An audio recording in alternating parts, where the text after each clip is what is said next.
इन सब लोगों को सोते जागते नहाते उठते बैठते दुष्यंत चौटाला नजर आते हैं। दीपेंद्र हुड्डा हो, भूपेंद्र हुड्डा हो, अभय सिंह चौटाला हो या कोई भी अन्य राजनीतिक हो, चाहे बीट बीरेंद्र सिंह जैसे लोग, ये सब लोग रात को उठ जाते हैं बेचैन होकर, फिर ये गोली लेते हैं, फिर सोते हैं थोड़ी देर, फिर दुष्यंत चौटाला नजर आता है। दुष्यंत चौटाला का जितना नाम लेंगे वो ब्लेसिंग इन डिस्गाइज। इनकी बुराई में हमारे लिए अच्छाई छुपी है। आजकल तो अभय चौटाला जी ने विक्टोरिया नंबर 203 का एक गाना शुरू कर रखा है, दो हमारे बेचारे। तो जबान के आगे मैदान पड़ा है, कुछ भी गा सकते हैं। कौन रोकता है। तो आपने कहा कि ऊपर मोदी और नीचे लोग दुष्यंत को देखना चाहते हैं, तो मिशन 2024 के लिए क्या तैयारी? हम लोकसभा चुनाव की तैयारी को लेकर के पूरे प्रदेश भर में रैलियां कर रहे हैं। कल भी हमारी रैली करनाल के घरौंडा में हुई है, जो कि ऐतिहासिक तौर पर कामयाब रैली हुई है।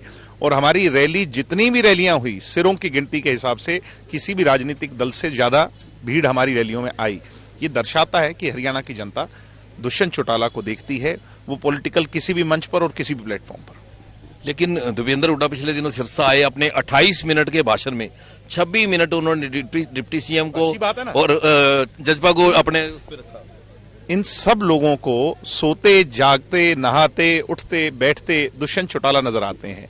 दीपेंद्र हुड्डा हो, भूपेंद्र हुड्डा हो, अभय सिंह चौटाला हो या कोई भी अन्य राजनीतिक हो, चाहे बीट बीरेंद्र सिंह जैसे लोग, ये सब लोग रात को उठ जाते हैं बेचैन होकर, फिर ये गोली लेते हैं, फिर सोते हैं थोड़ी देर, फिर दुष्यंत चौटाला नजर आता है।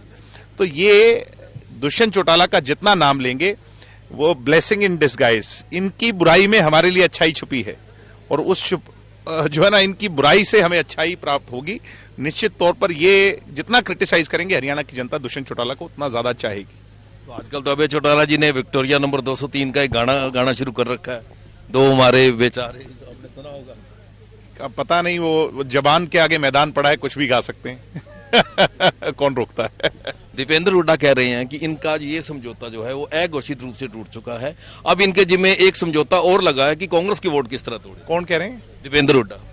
मैं कह रहा हूं ना, जबान के आगे मैदान पड़ा है, खाली कुछ ही कहे जाओ। जहां जहां वो गए हैं, जैसे राहुल गांधी जहां जहां गए देश के अंदर, वहां वहां सफाया होता चला गया। तो ये भी वो बड़े पप्पू हैं, ये छोटे पप्पू हैं। तो इसके अलावा जो ओपी धनखड़ ने भी ये कहा कि इन्होंने अपनी राजस्थान में देख लिया, कहीं ना कहीं तंज मिला, तो आपको लगता नहीं ये गठबंधन धर्म का?